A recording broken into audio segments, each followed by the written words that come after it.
So I just want to talk about a couple of things. Some of the articles that are coming out today about me thinking that Trump didn't mean to incite the riots.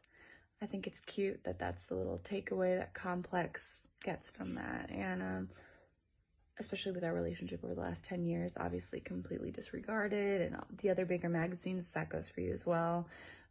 I get it. I have something to say, and I don't just show up giggling and talking about my hair and my makeup.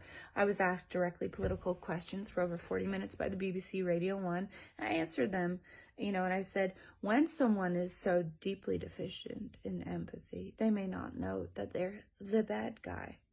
And that may be a controversial opinion, but don't make the controversy that I don't think that he meant to incite a riot. It's not the point, is what I was saying. The general point is the wider ranging issue of sociopathy and narcissism that's being reflected in our government right back to us. And what we've seen in the pandemic is the second epidemic. And I talked about this for 10 minutes. And I said to Annie Mac, this is the takeaway for me.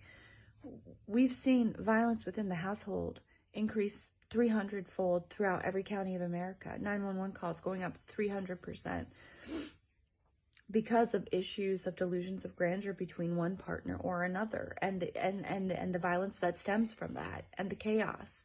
So that's the important issue. That's the takeaway.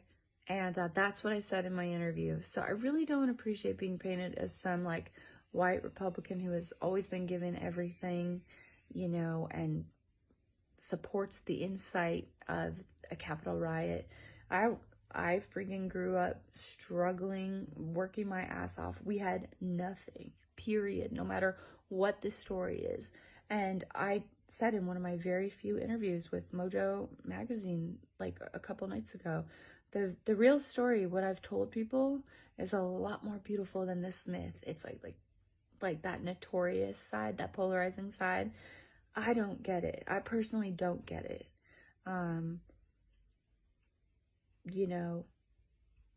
I just think because sometimes of the way I look, it's easy to paint this picture, but man, did I struggle to become the genuine singer-songwriter that I am. And I want to say that people do not last a long time in my workplace. They don't. It's fun to tear people down, but it really discourages them from, moving on to their next project. But thank God I already know what I'm doing and I'm not going anywhere.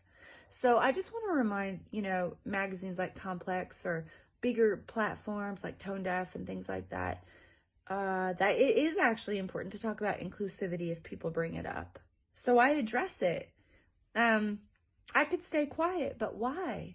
To let you write my story all over again? No. This is my story. I'm telling it. I've told it through my music.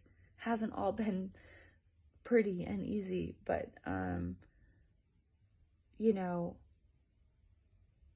the wrong person to come for when it comes to, not being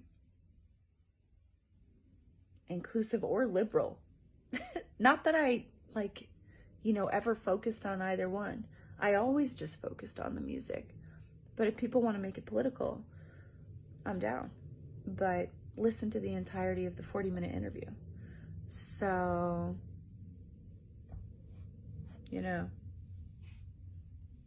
I don't want to have to focus on this, but